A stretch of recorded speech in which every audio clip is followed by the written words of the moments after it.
Κι αν θα διψάσεις για νερό, θα στύψουμε ένα σύννεφο.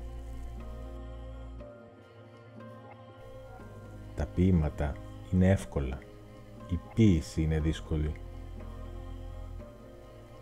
Πότε θα ανθίσουνε τούτοι τόποι, πότε θα έρθουν οι καινούργιοι άνθρωποι να συνοδεύσουνε τη βλακεία στην τελευταία της κατοικία. Την πιστή μου κουκουβάγια κάθε νύχτα τη ρωτώ και μασώντας άγια βάγια σ' άλλα σύνορα πετώ.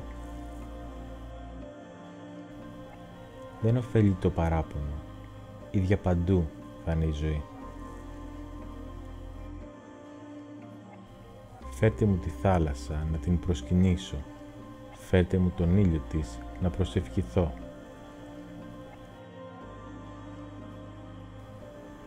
Ο άνθρωπος κάθε φορά τρελά δανείζεται φτερά και ψάχνει εδώ και ψάχνει εκεί για μια χαμένη Κυριακή.